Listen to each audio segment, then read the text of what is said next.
Bonjour à chacun d'entre vous et bienvenue sur Séphiroth et compagnie. Avant de démarrer, j'espère que déjà vous allez tous bien. Et puis, je suis très heureuse de vous retrouver pour un exercice que j'ai jamais véritablement fait, c'est-à-dire une unboxing. Voilà, le papier est encore dessus. Je me suis fait quelques plaisirs ce matin, alors que je partais pas du tout pour, pour ça. C'est pas grave, c'est super. Voilà, c'est mon cadeau. Or et ombre, on est là sur un oracle d'alchimie lunaire et comme vous le savez, voilà, j'ai commencé donc à vibrer et à vivre les lunes différemment au travers de rituels, au travers de tout un tas de choses. Donc j'avais envie de découvrir cet oracle et de le faire surtout avec vous. Donc on y va pour... hop, j'ouvre avec un petit cutter et on va démarrer ensemble la découverte de ce coffret. Alors, un coffret qui se présente voilà, avec une ouverture comme ceci. Déjà, voilà, j'ai été très attirée, je ne vous cache pas, par le graphisme déjà extérieur, à savoir, j'ai trouvé ça intriguant. Le or et ombre, je trouve ça très beau aussi. Voilà, je le découvre en même temps que vous. Hein. L'alchimie lunaire est un chemin initiatique. Alors ça m'a beaucoup parlé aussi à l'extérieur parce que maintenant je m'inscris complètement dedans et on va dire officiellement dans les partages que je peux faire avec certaines personnes. Voilà, on a démarré et je vais vraiment pousser ça beaucoup plus loin. Alors à l'intérieur, bon déjà vous voyez tous les petits détails qui sont jolis comme tout, c'est très beau. Je vous lis un petit peu à l'arrière, naissance, expansion, décroissance, mort et renaissance. Tel est le cycle propre à chaque être dont les phases qui ponctuent notre chemin créent des moments de métamorphose puissants. Les 54 somptueuses cartes de cet oracle vous permettront d'entrer dans ce processus de transformation personnelle grâce à leurs messages clairs au sens profond qui suivent la voie initiatique alchimique et vibrent des enseignements de la lune et de la nature. Émissaires et guides répartis en 2 cycles de 21 et 33 cartes. Au passage, les 2 sont des maîtres nombres, donc intéressants aussi. Elles vous accompagneront afin de transcender vos ombres et d'éveiller votre lumière. Il y a donc un livret manifestement en couleur de 276 pages. Je précise donc que cet oracle, puisque je ne l'ai même pas dit, est de Stéphanie Lafranc. Et alors, on va aller voir Vic O. Ça, c'est l'artiste plasticienne Vic O, qui a donc manifestement fait toutes les illustrations et autrement. Donc Stéphanie Lafranc a pensé et écrit le jeu. Je précise donc que les éditions sont Exergue et c'est Good Mood Dealer. Voilà, comment, je pense que c'est une sous... je sais pas comment appeler ça, enfin bref, l'éditeur a effectivement appelé d'une manière particulière en fait une partie de ces productions. Alors on y va, j'ouvre. Déjà j'aime beaucoup les mains avec les yeux comme ça. Je trouve ça très beau et puis on est sur ce bleu là un peu particulier. Alors ce qu'il y a d'intéressant aussi, on va voir. Mais j'ai la sensation, non c'est sur toutes les cartes, c'est ça, c'est qu'en fait il y a une espèce de relief aussi. Waouh, c'est sympa, c'est magnifique, avec un bord qui est doré mais doré mat. Il n'y a pas de... Et alors effectivement, c'est hyper intéressant, moi qui suis très sensible au toucher, parce qu'en fait, non, c'est bien sur toutes les cartes. On a une sensation particulière en touchant les cartes. J'adore parce que ça fait appel au sens. Alors, donc, le jeu d'un côté, et puis donc de l'autre côté, plus de 76 pages, ouais, pour... Donc quelque chose de super intéressant, effectivement tout en couleur, avec manifestement beaucoup d'explications. C'est très beau. C'est un coffret qui est, que je trouve luxueux, voilà, la première appréhension, on va dire. J'aime bien aussi la police qui a été choisie. Enfin, vraiment, je trouve ça très, très joli. Un avant-propos, on le découvre ensemble, hein. C'est un véritable processus alchimique personnel. Alors moi, j'aime bien quand ça sort d'une histoire, parce que du coup, les racines ne sont pas les mêmes. Depuis que j'ai sauté dans le creuset de son écriture, mon existence s'est transformée. J'ai vécu ce mouvement dans ma chair, j'ai développé une maladie et trouvé la voie de la guérison. J'ai sublimé le vivant en modifiant en profondeur mes habitudes, totalement restructuré ma vie. En tant que guérisseuse, j'ai rencontré un guide que je demandais à avoir sur ma route depuis longtemps. Tout ce que je pensais fixe a été calciné, sublimé, coagulé pour laisser émerger la lumière. C'est très beau. Car c'est bien elle qui a guidé ma voix, mes mots et qui a totalement ouvert mon cœur. J'ai vécu une renaissance au cœur de l'œuf alchimique. À l'heure où je vous écris, les transmutations continuent d'opérer. De nouvelles pistes sont en ce moment même à l'œuvre pour continuer à m'expanser. Puisse cet oracle d'alchimie lunaire vous accompagner dans tous vos processus de guérison comme sa création a pu le faire pour moi. Si vous ressentez l'appel de la lumière, ne vous détournez pas par peur du changement. Toute œuvre pour votre bonheur et votre joie. Ça, c'est donc Stéphanie Lafranc. Et Vic O dit « Entrer dans le monde alchimique n'est pas tâche légère. Construit à travers les millénaires, ce monde d'une riche philosophie et symbolique ne peut être appréhendé à toute vitesse. L'univers pictural de l'alchimie est fascinant. Il berce ma création depuis toujours, sans que j'en ai eu conscience. Il est arrivé de façon intuitive, presque inconsciente. Cet oracle est la matérialisation d'une traversée houleuse. Pour en imaginer les formes, je suis partie de la ville pour intégrer un lieu hors de l'espace-temps. Traversant une période de transmutation totale, je suis allée retrouver 2 sorcières qui habitent dans une forêt, dans une île non loin d'ici. J'y ai passé toute ma période de création et j'ai créé cet oracle en me transformant à son rythme et au son du naturel. À l'instar du tarot, le personnage qui réalise la lecture évolue et se transforme au fil des cartes. Il traversera des émotions, rencontrera des alliés, agira avec des outils en main, questionnera son passé et son présent, il voyagera dans son intérieur. Guidé pour chacune des cartes par les mots porteurs de Stéphanie, j'ai voulu lui offrir un monde où chacune des représentations aurait sa puissance agissante alchimique. Le voyage qui vous attend est tumultueux, la transformation de notre être doit se heurter à toutes les étapes pour tenter d'atteindre la sagesse hermétique et pour cela, découvrir autant les coins les plus obscurs que les plus lumineux. Tout est bon à prendre pour se rencontrer. Je ne peux que vous conseiller de vous laisser porter par cet objet, ne pas craindre ni douter, puisque votre puissance agira encore plus fort sur les tirages si vous osez vraiment voir. Intéressant. Alors, on a bien compris donc le propos, comment les choses allaient c'est un accueil. Voilà, d'ailleurs, il y a un rituel d'accueil, le tirage des rêves, tirage de la nouvelle lune, de la pleine lune, donc des tirages différents, de la quintessence, le tirage des éléments, le tirage des 7 cercles et le tirage de l'œuf alchimique. Il y en a manifestement pas mal, ça va être intéressant. Ensuite, la signification des cartes. Donc avec premier croissant, premier quartier, lune gibbeuse, etc. Je ne vais pas tout lire, mais manifestement, on a donc 20 cartes sur la lune en elle-même, les cycles parallèles avec les planètes et les archétypes, donc Soleil, Mercure, Vénus, Mars, Jupiter, Saturne, Uranus, Neptune et Pluton. Ensuite, les animaux élémentaux de terre, d'air, de mer, de terre, eau, air, pardon, feu, et l'éther également, intéressant, donc 3 à chaque fois.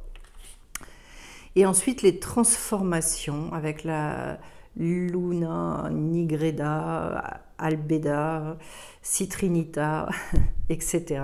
Les guides, rêves, ancêtres, lecture divine et les rituels. Bon, c'est super intéressant. Puis après, à propos des autrices, je ne vais pas tout pouvoir vous lire parce que vous imaginez que ce serait beaucoup trop long. En revanche, ce que je vous invite vraiment à faire, c'est à bien lire les introductions. Parce que souvent, en fait, vous y trouvez, je trouve, des compléments d'informations. Ça vous met un peu dans l'ambiance par rapport à la manière dont l'auteur a pensé les choses, a vécu les choses, etc. Donc, qui est une présentation de l'oracle aussi, Quand on vous dit par exemple ce personnage qui incarne l'homme et la femme, donc l'humanité entière, on est là sur donc une espèce de processus androgynique, donc androgyne, pardon, je pense que ça doit être ça plutôt, l'androgyne alchimique, voilà, d'aller travailler aussi bien sur le féminin que le masculin, etc. Je trouve que c'est très intéressant. Et puis après, tous ces tirages-là qui manifestement, après le rituel d'accueil, alors dans le rituel d'accueil, je vois par exemple le fait de garder les cartes dans les mains. Moi, ce que je vous invite aussi à faire, c'est de bien vous laver les mains avant de démarrer les tirages, toujours. Voilà, le tirage des rêves, tirer une carte avant de s'endormir. Ce qui est assez sympa déjà pour la laisser infuser et finalement comme si on mettait une touche, une note particulière avant de s'endormir. Le tirage de la nouvelle lune, avec donc cette fois 4 cartes manifestement, de la pleine lune, mais à chaque fois ce seront des choses différentes. Alors par exemple ici pour la nouvelle lune, la première carte, ce qu'on a besoin de clôturer, d'abandonner, de mettre en retrait pour évoluer jusqu'à la prochaine lunaison. La deuxième, c'est pour ta vibration énergétique au moment de la nouvelle lune. La troisième, pour que la graine qu'on souhaite voir naître puisse advenir dans les semaines qui viennent. Et la dernière, savoir comment, quelle est l'aide pour s'aider à grandir. Donc, voilà. Et puis, la pleine lune, ça va être ce qu'on a besoin de guérir, la vibration énergétique au moment de la pleine lune, ensuite ce qui doit être libéré pour profiter pleinement des bénédictions de la lune, et ce qu'on a besoin d'honorer, de remercier, voilà, pendant la pleine lune. Intéressant. Je ne vais pas tout lire encore une fois. Tirage de la quintessence avec cette fois-ci 5 cartes. Ensuite, le tirage des éléments. Ça, c'est quand on veut réharmoniser. Donc, il te permet de mettre en lumière chaque part de ce qui te compose et de les unifier. Pour ce tirage, la présence des 4 éléments, comme lors des rituels, apporte un soutien magique. Voilà, et puis après, on va vers l'éther, effectivement. Le tirage des 7 cercles qui va être certainement beaucoup plus en lien avec les chakras, et évidemment rééquilibrer les énergies et sur chaque chakra finalement savoir un petit peu où on en est. Et l'œuf alchimique, alors ça je trouve ça, c'est l'amande d'orle aussi, c'est toujours intéressant. J'aime bien quand on a envie de se prendre un vrai moment pour soi et d'aller fouiner, d'aller chercher et de se faire une espèce de, j'allais dire, l'image qui me vient en fait, c'est comme une peinture. Voilà, et d'ailleurs, ça fera partie des rituels vers lesquels on ira très très certainement. De composer aussi des espèces de tableaux, et pas forcément pour les gens qui savent peindre ou je sais pas quoi, hein, rien à voir, mais vraiment des tableaux alchimiques comme ça, avec lesquels on peut vivre pendant un temps et qui peuvent vraiment nous aider considérablement dans notre évolution. On va faire des choses comme ça pendant tous les rituels. Signification des cartes, ensuite, nous y voici. Vraiment, je pense que je vais passer beaucoup de temps avec cet oracle. Je le sens comme ça. Je l'ai vraiment bien senti. Voilà. Donc, vous voyez effectivement que nous avons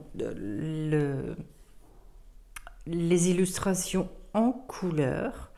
Engager le pas, voilà, sur ce premier croissant, le fait d'être au début du chemin, on va aller les découvrir. Le grand cycle, alors comment est-ce que c'est fichu? J'ai déjà une explication ici. Ensuite, la première chose à faire, voilà, où en es-tu en lisant ces lignes? Que veux-tu? Que souhaites-tu? Et le premier croissant, on a manifestement des clés vibratoires, donc des mots importants, qui vont un petit peu résumer, sur lesquels on va pouvoir aussi s'accrocher, s'asseoir, on va dire. Et puis un rituel.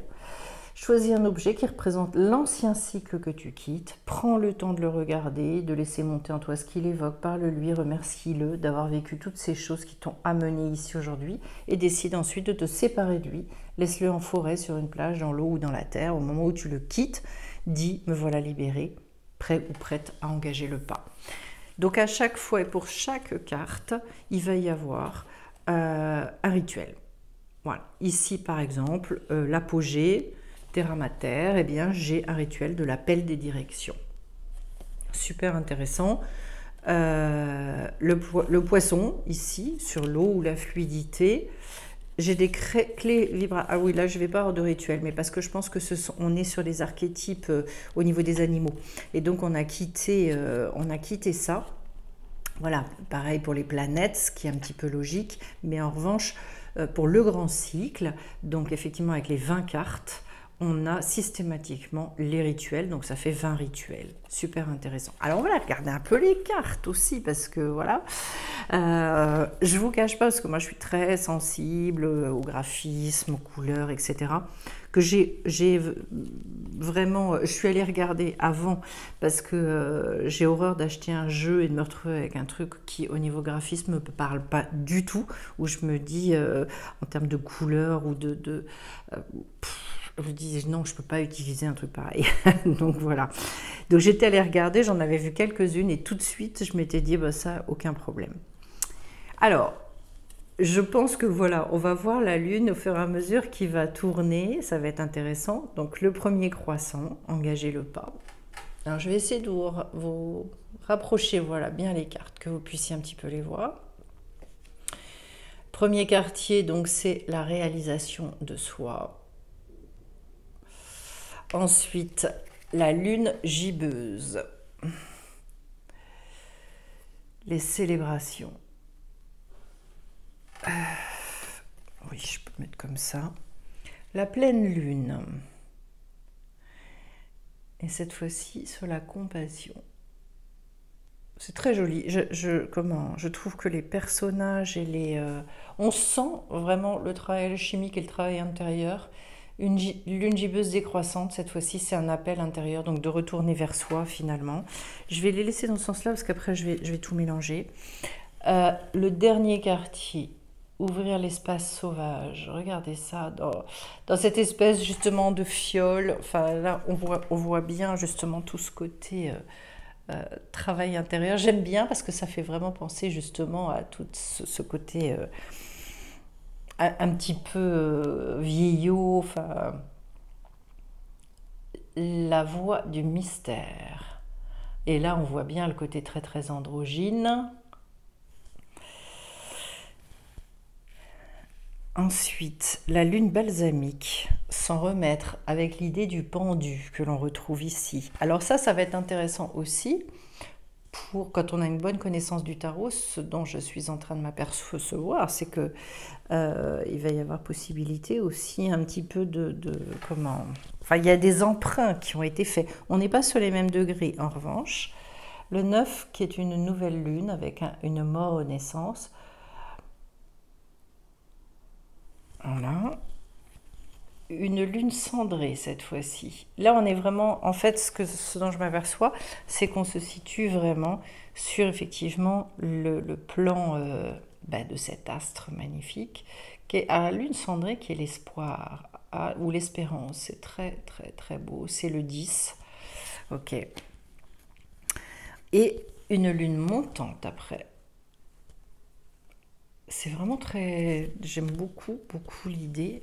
La lune descendante sur le 12 qui nous ramène aux racines après l'épanouissement. Le nœud lunaire nord, la tête du dragon, on est sur le chemin de vie.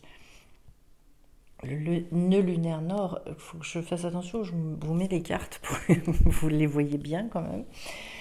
Sud maintenant, c'est la queue, après la tête du dragon, c'est la queue du dragon avec l'idée du karma. Périgée. Voilà. La clairsentience.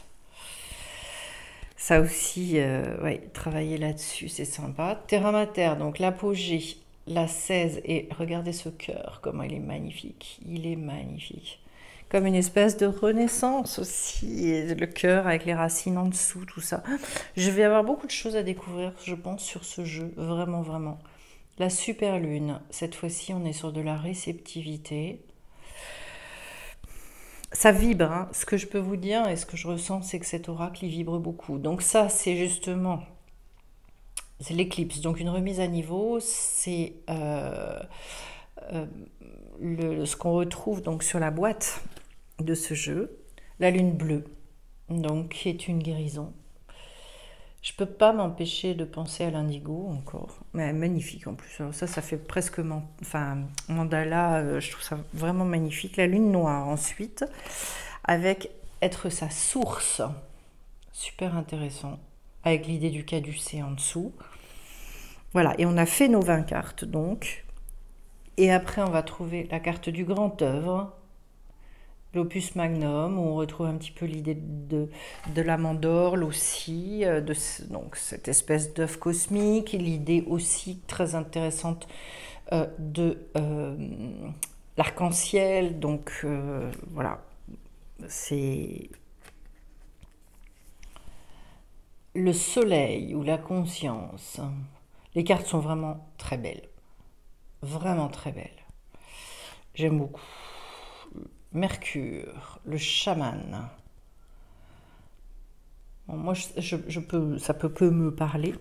Et donc, on va avoir tous les archétypes avec Vénus à chaque fois. Donc, intéressant aussi.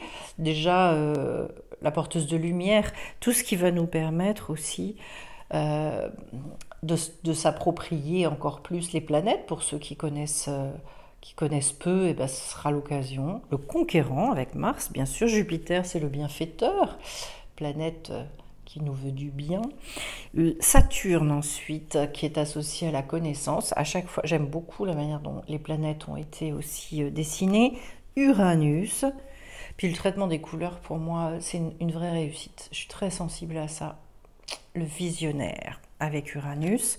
Neptune, le mystique. Nous voilà sur Neptune. Pluton, le démiurge. Bon, plutôt qu'on aime, qu'on déteste, qui nous barbe, Et alors voilà, oh, regardez-moi ça, ces animaux. Ça fait très, très... Alors là, comment dire... Il y a un côté... Comment est-ce que je peux vous définir ça?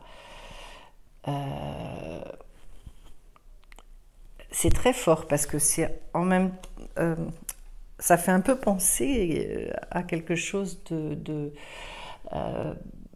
c'est pas naïf, enfin, il peut y avoir un faux air naïf, mais en fait, je dirais, ça fait très totem. Voilà, c'est un peu cette idée-là que je retiens.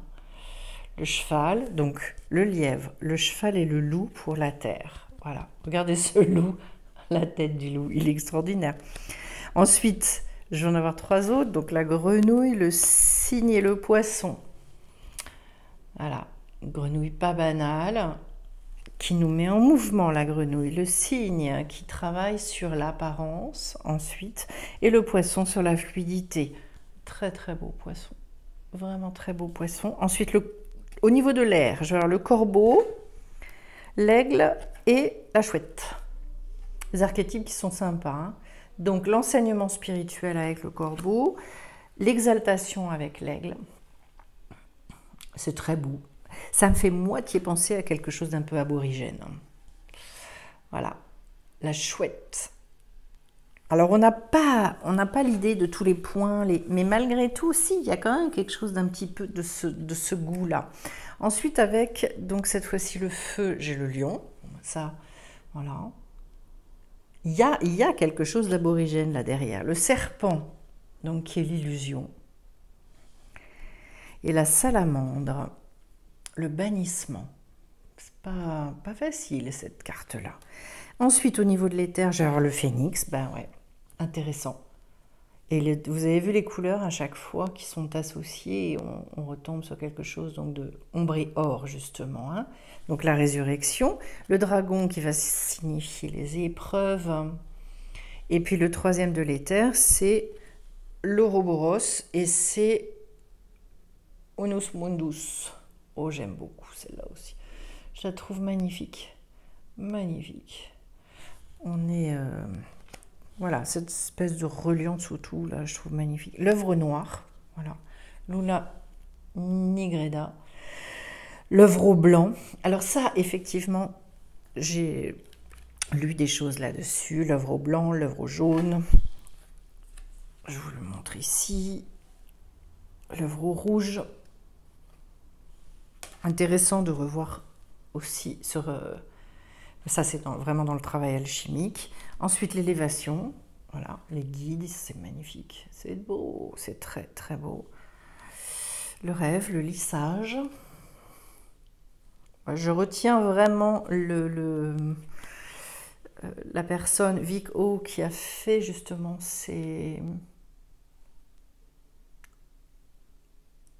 toutes les illustrations, parce que je les trouve vraiment très très jolies. Les ancêtres.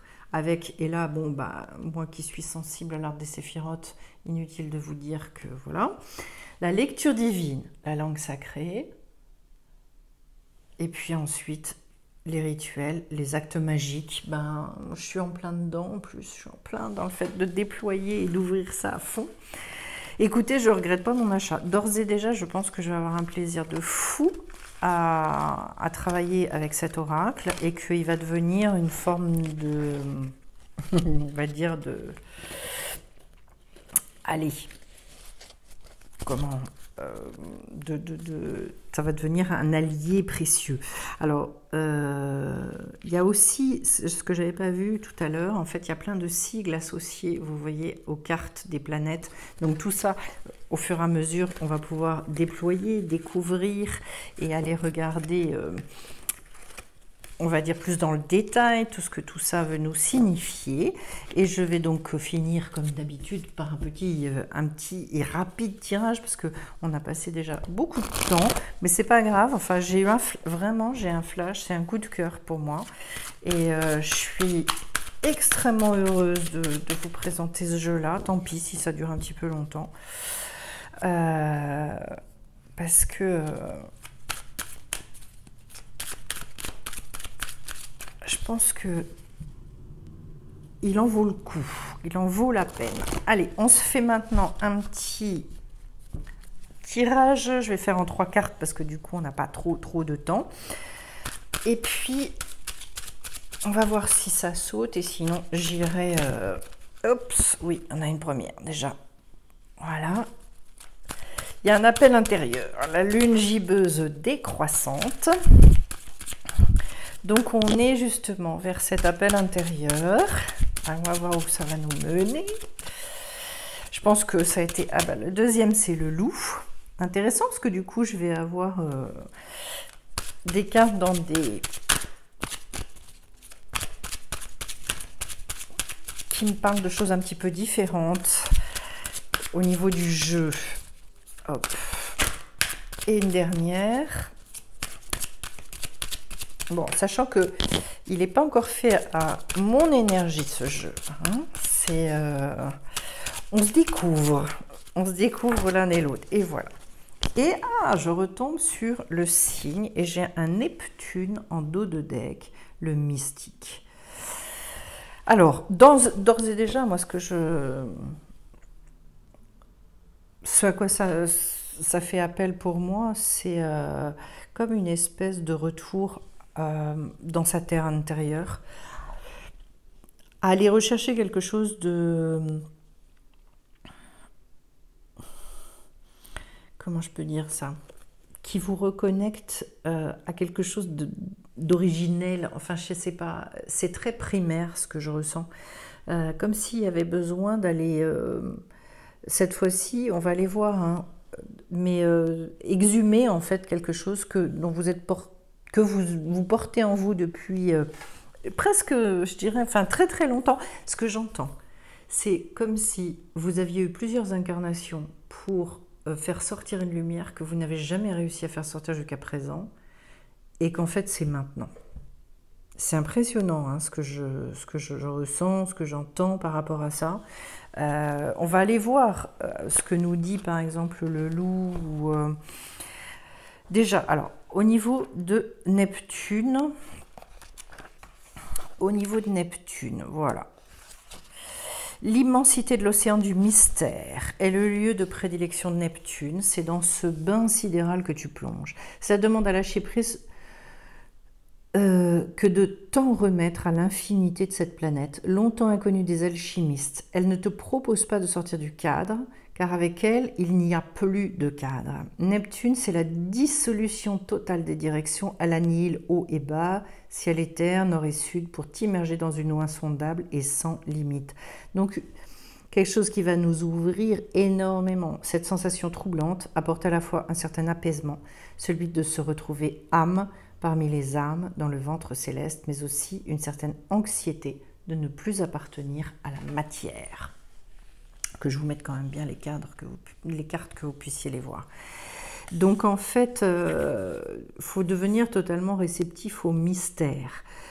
Les clés vibratoires, je vous lis pas tout, hein, parce que voilà, le nickel, les pieds, l'élément eau également, que l'on va retrouver avec le signe d'ailleurs, la spiritualité, le mysticisme, la sensibilité, réceptivité. Si j'avais quelque chose à retenir, intuitivement, moi, aujourd'hui, ce serait le fait d'apprendre à recevoir. Parce qu'en fait, ce qui a exhumé là, j'ai la sensation que c'est quelque chose de très profond et que ça n'est pas... C'est que en se mettant dans un état de réceptivité incroyable que vous allez réussir à y accéder, en fait. Et la lune décroissante me donne presque la sensation d'avoir de se laisser aller à, entre guillemets, une forme de régression. Comme si, par exemple, vous aviez la sensation de vivre en ce moment quelque chose qui est de l'ordre de la régression et de vous dire... Je laisse faire, je lâche. Rapidement au niveau de l'être intérieur. Voilà. Donc, comme s'il y avait une chute légère, presque invisible pour le reste du monde, mais qui vous permet de revenir à vous. On vous parle d'abandon, de renoncement aussi à certaines choses. En fait, ce n'est pas vraiment de l'abandon, c'est quelque chose qui va vous permettre justement d'évoluer. Ça peut être, et on peut vous parler de connexion divine, de crise spirituelle nécessaire qui va aboutir à une consolidation des liens avec le subtil, justement. Mais pour moi, voilà, même si vous avez l'impression d'être dans cette forme de régression, pas de souci. Les clés vibratoires, c'est revenir vers soi et s'écouter. Renoncement nécessaire, passage du matériel au subtil, rencontre avec une personne inspirante, un guide, un travailleur de lumière. Et les rituels, nous voici sur le rituel. Prends un temps pour toi, plutôt la nuit. Lorsque les bruits extérieurs se sont tus, apporte un cristal de quartz. Assis en tailleur, fais brûler un petit bouquet de plantes sèches, sauge, romarin ou laurier. Passe ton cristal dans la fumée et pose l'intention de recevoir les messages de ton âme à travers lui. Porte le cristal à ton oreille et laisse venir les phrases, mots, chants, mantras qu'il va te délivrer. Note, dessine dans un carnet de ces messages et remercie l'esprit de la plante et du cristal, puis ferme le cercle. Voilà. Avec donc toujours cette espèce Enfin, vous savez, le fait de passer par l'extérieur, c'est hyper intéressant parce que ça permet de décentrer l'attention et en fait d'accéder, c'est une autre manière d'accéder à soi et à des choses qui sont encore dans l'inconscient. Le chant des tambours, alors avec le loup, donc terre et territoire, le chant des tambours résonne au loin, il se mêle à la course de la meute des loups qui approchent. Tu ouvres les yeux, tu ne vois que son regard jaune brillant terrifiant te traverser, tu fais l'expérience de l'union avec une force spirituelle. Le loup s'invite en toi pour te parler de ton territoire. Vif, il te questionne. Comment vis-tu cette notion de territorialité? As-tu le sentiment d'appartenir à un lieu sur cette terre? Es-tu ancré dans un sol? Est-ce celui de tes racines familiales? Ce qui vient aujourd'hui à être visité, c'est à la fois l'espace physique et concret de ton lieu de vie et l'espace intime et immatériel de ta sphère intérieure. C'est vraiment en question de positionnement. On a toujours donc cette espèce de vibration commune, de résonance entre l'espace intérieur et l'espace extérieur, c'est toujours intéressant. On nous parle justement, le loup, c'est vrai que c'est l'idée du clan. Et quand on tire cette carte, c'est une question sur les liens du sang. La terre et le sang, tout se mélange. Et à nouveau, ces questions d'héritage, de transmission. Car que tu te sentes ou non appartenir à une famille, tu as posé tes valises en un lieu, Est-ce que cet endroit te correspond? Beaucoup de personnes ont du mal à éprouver ce sentiment d'appartenance. Sache que pour te sentir chez toi véritablement en un lieu, il n'est pas besoin que tes ancêtres y aient vécu depuis des générations. C'est ton corps en présence qui te parle et ton âme qui en reconnaîtra la couleur. Ça peut que me parler, parce que moi, c'est ce que j'ai vécu aussi avec un endroit qui a été un appel, mais qui a priori, enfin voilà, mes ancêtres n'ont jamais vécu là où je vis aujourd'hui. Donc, ça va poser des questions pour certains. Voilà, est-ce que vous avez trouvé votre terre, ou est-ce que vous êtes où est-ce que vous avez besoin de tisser aussi des liens avec peut-être de nouveaux horizons, de trouver votre lieu ressource également. En tout cas, si vous y êtes déjà, on vous demande de remercier la Terre de s'être ouverte et d'être prête à accueillir justement vos racines, d'honorer cet espace. Ensuite, voilà, pour ceux qui ne l'ont pas trouvé, eh bien, ça va être de se mettre en quête, de découvrir ce sol qui sera le vôtre. Je finis avec, car même si tu es de ces marcheurs qui aiment parcourir le monde, tu sauras maintenant qu'il y a un lieu ici-bas dont le cœur bat exactement au même rythme que toi et qui tient toujours te prendra dans ses bras. Les clés vibratoires, racines, temple, espace sacré, lieu de vie, refuge, ressources, famille, clan, instinct, écoute du rythme de la Terre et du cosmos. Moi, je vous dirais aussi, peut-être, d'aller chercher des lieux telluriques particuliers sur lesquels vous allez pouvoir vous ressourcer. Voilà. Tisser, en tout cas, il y a beaucoup l'idée de tisser du lien. Je trouve ça très joli avec cette carte. Et ce qui est très intéressant derrière, je vais donc... Ah, j'ai encore... Ah oui, non. Puisqu'on passe donc aux animaux de l'eau. Donc, vous voyez, la terre et l'eau, intéressant aussi, c'est l'apparence avec le cygne. Bon, l'apparence, on est beaucoup là-dessus, de toute façon. On vous dit, prophète mercurien, il vient pour t'annoncer que tu vas recevoir très rapidement des signes pour répondre à tes préoccupations et te demande d'ouvrir l'œil aux différentes synchronicités. Tel l'inconscient qui ne se dévoile pas immédiatement mais se découvre par couches successives, le signe t'engage à creuser dans les zones de ta psyché que tu n'as pas encore explorées. Tu peux avoir justement envie de trouver un nouveau thérapeute ou une approche complémentaire pour aller plus loin encore que tu ne l'as fait jusqu'ici. On sent manifestement qu'il est vraiment question aussi de se faire aider, parce que ça fait 2 fois que l'idée revient. Le signe t'apprend à regarder au-delà des apparences. En tant que principe alchimique, il évoque le passage à l'œuvre au blanc. En effet, petit, le signe n'arbore ni ce port altier, ni cette blancheur parfaite. C'est après être passé par différentes transformations qu'il devient cet oiseau lunaire et majestueux. Son chemin se confond avec celui de l'androgyne alchimique, le personnage qui traverse les différentes phases de transmutation spirituelle, qui voyage de cycle en cycle, l'âme même de tout voyage alchimique. Pour moi, ce tirage, c'est vraiment comme s'il fallait se laisser complètement bercer. Il y a un abandon incroyable dans une confiance assez élevée. Et je dirais un besoin, oui, certainement, de ritualiser, peut-être de se faire accompagner justement pour être dans cette espèce de confiance incroyable. Et on vous dit que le but, c'est de réunifier les contraires pour augmenter votre souveraineté. De toute façon, vous savez bien qu'on a tous aujourd'hui une place à prendre et d'aller vers quelque chose qui est beaucoup plus vaste, beaucoup plus ancré. Donc, et c'est vrai que pour arriver à opérer cette réconciliation profonde, pour moi, il y a besoin de trouver son territoire. Ça, je suis persuadée. J'en discutais d'ailleurs, il y avait une personne qui... j'ai plusieurs personnes qui souhaitent déménager et qui me disent de toute façon, tant que ce déménagement n'est pas fait, en fait, je ne peux pas opérer la réunification et mettre en place ce que j'ai profondément envie de mettre en place parce que le lieu où je suis ne me correspond plus du tout. Voilà. Et on vous dit, en tirant cette carte, tu entres toi aussi dans le travail de réunification de ta part manquante, celle qui va révéler toute la puissance de ta poésie païenne. Donc on est en clé vibratoire dans la réunification des opposés, les synchronicités, l'inconscient, les messages de l'âme, le processus de transformation du noir au blanc. C'est très joli, c'est vraiment très très joli, et vous voyez quelque chose là qui est de l'ordre d'une grande spiritualité, d'une espèce de retour puissant à soi, je pense, au travers vraiment de cette lune gibbeuse décroissante.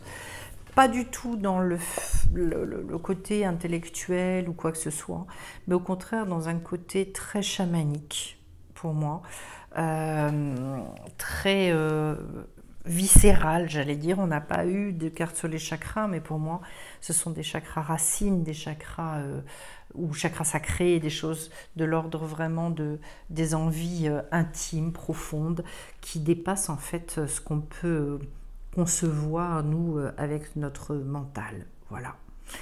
C'est un très beau coffret.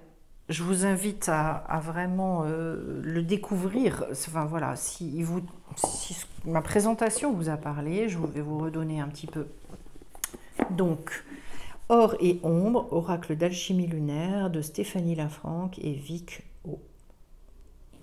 Vraiment très très belle réussite. Eh bien écoutez, n'hésitez pas à me dire ce que vous en pensez, et puis je vous souhaite d'avoir beaucoup de plaisir avec cet oracle que vous allez retrouver sur la chaîne, c'est une évidence. Au revoir à tous, merci pour vos likes, à bientôt.